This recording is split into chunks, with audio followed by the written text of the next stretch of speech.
Disclaimer: it's inspired by reality, shaped by imagination. What happened when Mark Consuelos, known for his charm, wit, and no-nonsense attitude, sat across from Joy Behar on The View to debate whether technology companies should face higher taxes to fund senior care? No one expected fireworks, but that's exactly what they got. At first, it seemed harmless enough. The audience clapped politely as Joy framed the question: should Silicon Valley pay more to take care of the generation that built this country? Mark smiled, leaned in, and gave the kind of confident answer that made the room go still.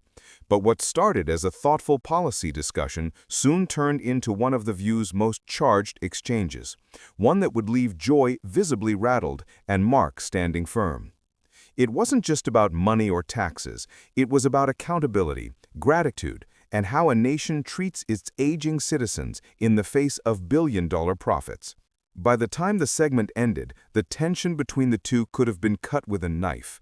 Joy accused Mark of oversimplifying compassion. Mark shot back with a line that would flood social media within minutes. What happened next had the studio stunned. Proof that sometimes the most emotional TV moments come not from scripted drama, but from the truth no one wants to hear. The show opened with its usual morning buzz. Joy Behar was in her usual seat, flipping through her cue cards with that mix of impatience and control that only a seasoned host could pull off. Across from her sat Mark Consuelos, looking calm, sharp in a navy suit, hands folded loosely on the table. The topic of the day flashed on the screen behind them. Should tech giants pay more taxes to fund senior care? The audience clapped, unsure what kind of debate they were about to witness. Joy leaned forward first, her tone setting the rhythm of the conversation. "Let's be honest," she began. "Companies like Meta, Google, Amazon, they've made billions off our data, off our habits, off our families. Don't you think it's time they gave something back to the generation that built the country they profit from?" Mark nodded politely. "I agree that seniors deserve better," he said, his voice calm but steady. "But throwing taxes at the problem doesn't fix it. It just lets the government waste more money while pretending to help." That line drew a few gasps and a smirk from Joy. "So what do you suggest?" she asked, leaning on the table, her eyebrow arched. "We just ask nicely and hope these companies develop a conscience?" Mark chuckled softly. "No, I'm saying we make them part of the solution without creating another bloated bureaucracy. Tech companies can invest directly in innovation, healthcare tools, remote care systems, AI-driven safety devices for seniors. That's impact, not just another tax check that disappears into Washington's black hole." The audience murmured. Joy's smile tightened. "But Mark," she pressed, "you can't seriously expect billion-dollar corporations to volunteer out of the kindness of their hearts. The same people who dodge taxes through loopholes in Ireland? Please." Mark leaned forward now, voice firmer. "Joy, you're mixing cynicism with reality. Regulation and taxation aren't the same as leadership. We've tried tax and hope for decades. How about we demand efficiency instead?" Whoopi shifted in her seat, glancing between them. "You're saying private innovation beats public policy?" "Every time," Mark replied. "The private sector built the technology that's keeping half our seniors alive today. Telemedicine, monitoring devices, medical apps for seniors. Government red tape slows it down. We should partner with these companies, not punish them." Joy crossed her arms, her tone sharpening. "And what happens when they decide seniors aren't profitable anymore, when their innovation starts excluding people who can't afford it?" "That's when oversight comes in," Mark said quickly. "But higher taxes don't equal better oversight. It just means more control for politicians who barely understand what an iCloud is." The audience burst into laughter. Even Whoopi cracked a grin, though Joy didn't. "Okay," Joy said after the laughter faded. "So, you trust tech companies more than the government. That's something." Mark shook his head. "I don't trust them, I just recognize what works. And right now, innovation works better than bureaucracy." Joy looked toward the camera, almost theatrically. Let's not forget, these are the same companies collecting data on your grandma's medical records and selling ads based on her prescription history. But sure, let's trust them to handle senior care. That landed hard. The room quieted. Mark paused for a second before answering, his tone measured but cutting. Joy, the issue isn't whether tech can be misused, it's whether we're willing to design it responsibly. You can't solve modern problems with 1970s thinking. We're not talking about typewriters and rotary phones anymore. Joy's laugh came out short and sarcastic. So now it's a thinking problem. Mark smiled. Sometimes, yes. Whoopi tried to steer it back, but Joy wasn't done. Look, I've seen what happens when greed runs unchecked, and to say we should let the same corporations that caused half our privacy issues now handle care for the elderly, that's not innovation, that's insanity. Mark nodded, his patience wearing thin. And I've seen what happens when the government steps in to fix things. Lines, forms, waiting lists. My grandmother waited 6 months for a hearing aid approval. That's not compassion either. The tension was starting to hum through the room. The audience could feel it, the slow build before something snapped. Joy set down her cards, her tone softer now, but more deliberate. So what do you want, Mark? For seniors to rely on corporate goodwill? He exhaled. I want solutions that work, not politics dressed up as empathy. That line hit like a spark to dry grass. The audience didn't cheer this time. They just sat in the silence that comes right before a storm. Joy's lips pressed together, her eyes narrowing just slightly. The conversation was only halfway through, but already everyone could feel it. This was not going to end smoothly. The energy on set had shifted. What started as a civil debate was now teetering on something raw.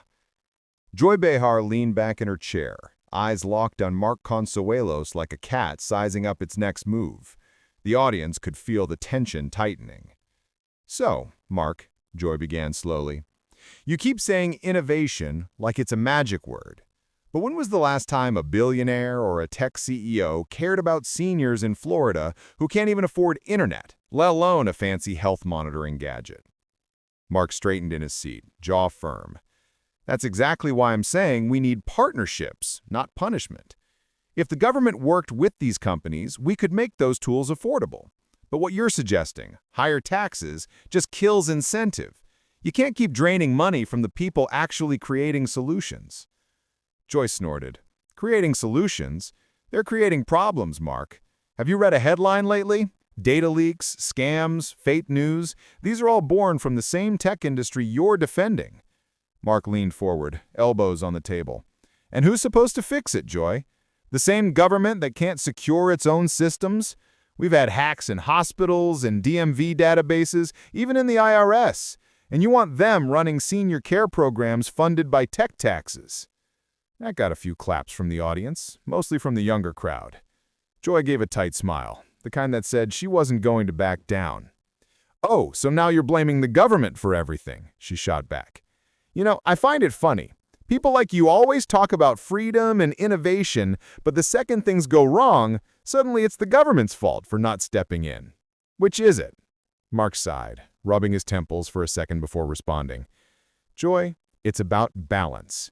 You don't need to strangle innovation with taxes to demand accountability. You can have both, but you can't just hand politicians a blank check and expect seniors to magically get better care.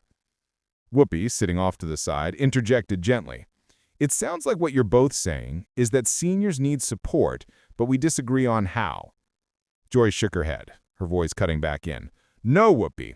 He's saying the billionaires who hide money in offshore accounts are somehow our best hope. That's not support. That's fantasy. Mark's voice rose, his calm finally cracking a little. That's not what I said. I'm saying let's use their resources. If Elon Musk or Apple or Google can develop technology that keeps an 85-year-old woman independent in her own home, why would you punish that with more taxes? Because it's not charity. It's their responsibility. They've taken so much from society, it's time they give some back. And if they won't do it willingly, then yes, The government should make them. The audience reacted with mixed cheers and groans. The set felt like it was splitting down the middle. Mark crossed his arms, his tone colder now. And what happens when those taxes drive the companies out? You think they'll stick around out of guilt? No. They'll move their operations overseas, cut American jobs, and then what? Who takes care of the seniors' den? Congress? Joy smirked. At least Congress answers to voters. These tech CEOs don't answer to anyone but their shareholders. Mark leaned forward. And you think politicians answer to voters? Come on, Joy. They answer to whoever funds their campaigns. Don't lecture me about accountability when both sides of the aisle are knee-deep in Silicon Valley donations. The audience gasped. Even Whoopi looked taken aback. Joy's smile faded for a moment, replaced by something sharper. That's a convenient deflection, she said slowly. You sound like someone who wants to sound rebellious but still defend the powerful. I'm defending results, Mark said. I don't care who gets the credit. I care about my parents, your parents, millions of seniors who don't need more red tape, they need action. Joy held up her hand. Then let's be honest about what kind of action you're suggesting. You're talking about privatized care for the elderly, where people who can't afford high-tech services just get left behind. You think that's compassion? Mark's voice dropped lower, more controlled now. No, I'm talking about giving them access to tools that work. Technology doesn't have to be a luxury. It can be liberation if we do it right. The crowd clapped again, but Joy wasn't done. If we do it right, Mark, we can't even get social media companies to stop targeting children with ads for junk food. You expect them to suddenly care about grandmothers with arthritis? Mark looked at her squarely, his tone steady but firm. Joy, I expect us, the public, to hold them accountable, not the government to hold them hostage. That line landed. Whoopi froze for a beat, the studio completely silent. Whoopi quietly glanced at the clock, knowing this debate had passed the point of friendly disagreement. Joy finally said, So, you're okay with giving corporations power as long as you get to call it freedom. That's rich. And you're okay with giving politicians power as long as you get to call it compassion. That's dangerous. The tension hung thick in the air. No one moved. The camera zoomed in on Joy, then on Mark. This wasn't just about taxes anymore. It was about trust. And both of them knew the gloves were off. The set of The View was no longer a talk show. It felt like a courtroom. The tension between Mark Consuelos and Joy Behar had gone from pointed debate to something personal. The audience was locked in, watching two people who weren't just arguing policies anymore, they were clashing over what it meant to care about people. Joy leaned forward, her tone sharp but strangely calm. You know, Mark, I find it fascinating that you talk about your parents and seniors, but all your solutions sound like something out of a corporate brochure. When was the last time you sat with an elderly person who had to choose between buying medication or paying the electric bill? Mark blinked, taken aback by the direct hit. Actually, Joy, last month. My mom's 80, my dad's 84. I know exactly what it's like to see them juggling bills, worrying about hospital visits, and trying to navigate technology that wasn't made for them. Don't lecture me on compassion. The crowd murmured. Joy wasn't expecting that, but she didn't back down. Then maybe you'd understand why people are afraid of what you're suggesting. You say partnerships, but we both know what happens when corporations get involved in healthcare. They turn people into numbers. Mark shook his head. No, Joy. They turn problems into solutions. Without them, there's no medical AI, no monitoring devices, no telehealth. The government doesn't invent. Companies do. That's the truth. Joy's voice rose. And who pays for those inventions? The same seniors you're supposedly defending. They're charged monthly fees, data subscriptions, upgrades they can't afford. You want to call that innovation? I call it exploitation. The studio erupted in mixed reactions, half cheers, half boos. Mark waited, eyes steady on Joy. When it quieted, he spoke softly, but with unmistakable weight. Joy, you're painting it all as black and white. But the world isn't that simple. My father nearly died during the pandemic because he couldn't get an appointment in person. Telehealth saved his life. The technology you're calling dangerous is the reason he's still here. For a second, Joy hesitated. That detail landed differently. The audience grew quiet. Mark continued, his voice breaking slightly. He didn't need more taxes or another law passed by people who had never met him. He needed access. He needed connection. And that came from a company that made it possible for a doctor to reach him from another state. That's what innovation does when we let it breathe. There was a pause. You could feel the sincerity in his tone, but Joy wasn't convinced. I'm sorry about your father, truly. But for every story like his, there are hundreds of seniors who get scammed online or lose their savings to digital fraud because they're told technology is the answer. Where's the safety net for them? Mark's patience was thinning. That's what education is for. That's what digital literacy programs are for. You can't just shut the door because some people might stumble. You teach them. You help them adapt. That's how societies move forward. Joy interjected, her voice growing sharper. And who's funding those programs? The same government you don't want to tax? Make it make sense, Mark. He exhaled deeply, glancing toward the audience before answering. Joy, this isn't about hating taxes. It's about efficiency. You can't keep throwing money at bureaucracy and expect compassion to come out of it. My parents taught me that real care doesn't come from systems. It comes from people. Joy crossed her arms. Then why are you defending corporations instead of communities? Mark leaned in. Because communities use the tools those corporations build. It's not either or. We need both. But strangling the innovators won't help the ones who need care the most. Joy's expression hardened. You sound like someone who's been paid to say that. That line hit like a slap. The audience gasped, murmuring in disbelief. Mark froze, his expression tightening. Excuse me? He said quietly. Joy repeated slower this time. You sound like someone repeating talking points. You're defending billionaires as if you're on their payroll.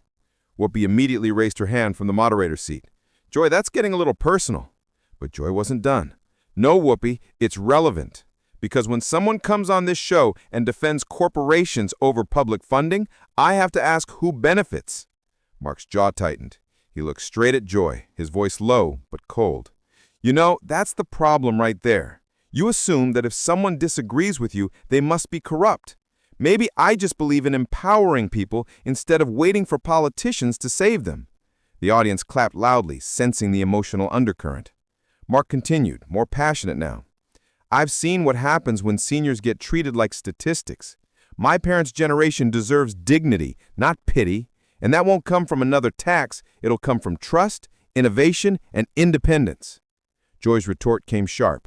And what if your so-called independence comes at the cost of the vulnerable? What happens when your parents can't afford the innovations you're praising?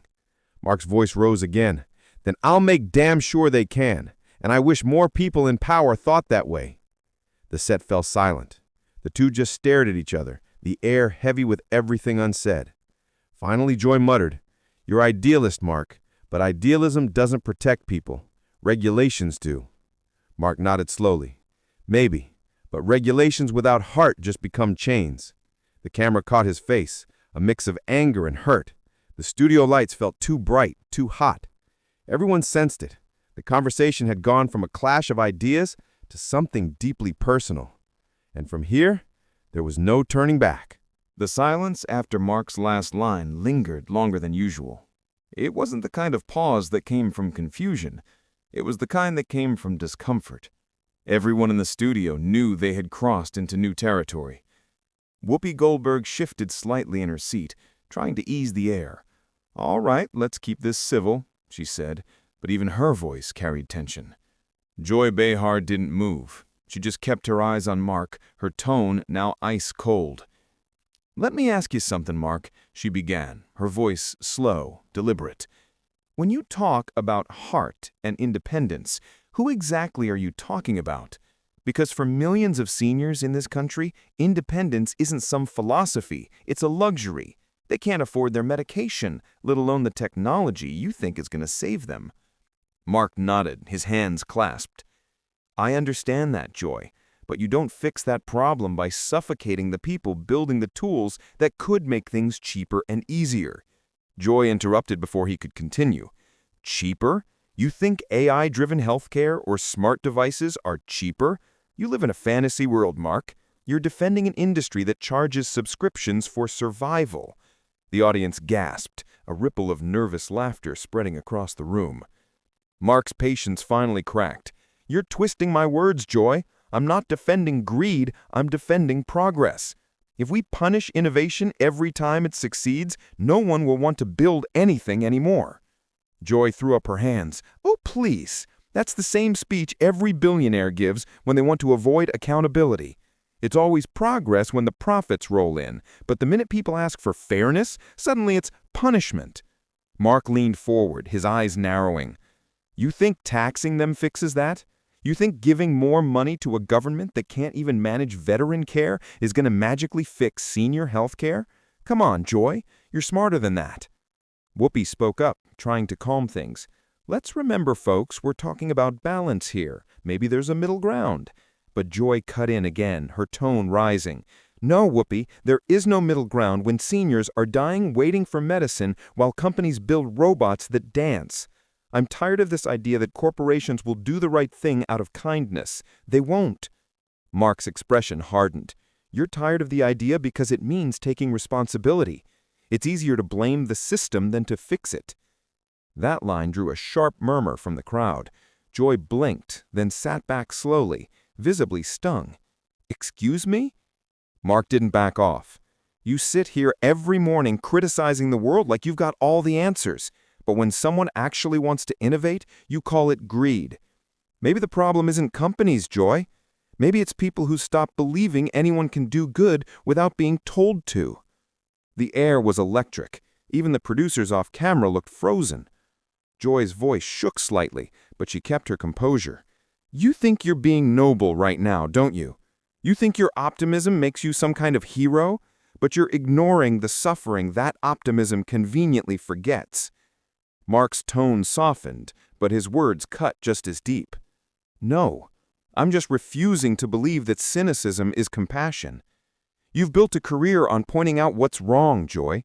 Maybe it's time to ask what's right. That was the moment the room split in two. Half the audience clapped, the other half gasped. Joy's jaw tightened. She leaned forward, her voice trembling, not with fear, but anger. You don't come on my show and question my compassion. I've spent my life speaking for the people you're dismissing as statistics. Mark didn't flinch. Then speak to them, Joy, not at them. Because right now all I hear is noise drowning out solutions. The audience erupted. Cheers, boos, applause, all mixing together. Whoopi raised her voice over the chaos. Okay, let's take a breather here. But Joy wasn't done. You think walking in here and lecturing me about compassion makes you look wise? You're an actor, Mark, not an economist. Stick to your lane. That line crossed a line. The audience groaned audibly. Mark's face went still. He took a slow breath and then stood up, his expression controlled, but wounded. You're right, Joy. I'm an actor, which means I've spent my life studying people. And right now, I can tell when someone stopped listening. He looked out toward the audience, then back at Joy. You talk about caring for seniors, but you can't even have a conversation without turning it into a fight. Maybe that's why nothing changes. The crowd clapped, some standing. Joy's face flushed, but she stayed seated, gripping her mug tightly. Mark adjusted his jacket, glanced toward Whoopi, and said quietly, "Thanks for having me." Then he turned and walked off the set. The studio went silent. The camera followed him for a second before cutting back to the stunned panel. Joy tried to laugh it off, but it sounded hollow. Well, that was dramatic. Whoopi sighed. Yeah, and maybe it needed to be. The screen faded to commercial. But in that moment, everyone watching knew this wasn't just another heated exchange. It was a mirror, showing what happens when passion for change collides with pride. When the show returned from commercial, the energy in the studio had completely shifted. The lights were still bright, the mugs still sat on the table, but something unspoken hung in the air. Joy tried to crack a small joke, but even the audience didn't laugh this time. The tension still lingered from Mark's walk-off. Whoopi glanced over at her. You okay? She asked quietly. Joy took a breath and nodded, but her tone was different now, less fiery, more reflective. Yeah, She paused, searching for words. I didn't mean to take it that far. The crowd murmured softly. Whoopi leaned forward. Look, we all get passionate, especially about things that hit close to home. But I think what Mark was trying to say, even if it came out harsh, was that maybe this fight isn't about sides. It's about how we move forward. Joy stared at her mug, tapping it lightly. You know, I get emails every week from seniors who feel invisible. They can't afford insulin, or they're scared of losing their homes. When I hear someone talk about tech companies keeping their money, I see those faces. That's what comes out of me. The audience nodded. For once, there wasn't applause, just quiet understanding. Whoopi smiled gently. That's fair, Joy, but sometimes progress doesn't come from punishment. It comes from conversation. Maybe today was ugly, but at least people are talking. Joy sighed, shaking her head with a faint smile. Well, I guess we gave them something to talk about. The audience laughed lightly this time, a real laugh. Off camera, someone whispered that Mark had already left the building, but a few minutes later, he sent a short statement to the producers. It wasn't long, just a few sentences. I didn't come to argue. I came to ask questions that matter. If my words were harsh, I apologize, but I hope people heard the heart behind them. When Whoopi read it aloud on air, Joy nodded slowly. I heard it, she said softly, and maybe I needed to. That moment felt different. It wasn't showbiz drama anymore. It was two people realizing that behind every argument on television, there are real beliefs, fears, and hopes. As the credits started to roll, Whoopi turned to the camera. Whether you side with Joy or Mark, here's the takeaway. This issue isn't about politics or profits. It's about dignity. Seniors deserve to live without fear, and we need both compassion and innovation to make that happen. The audience clapped, not wildly, but sincerely. Joy smiled faintly, her tone calmer than it had been all morning. You know what? I'll admit it, he got under my skin. But maybe that's not a bad thing. Sometimes the conversations that sting the most are the ones that wake us up. Whoopi nodded. That's the beauty of this table, Joy. We don't always agree, but we keep showing up.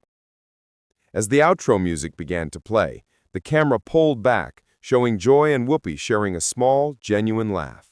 The segment had started as a debate about taxes and tech, but it ended as something more human. It reminded viewers that compassion and progress don't have to be enemies, and that maybe, in the loudest arguments, there's still room for grace. The screen faded to black with the show's logo, and for millions watching at home, it left a simple question echoing in their minds.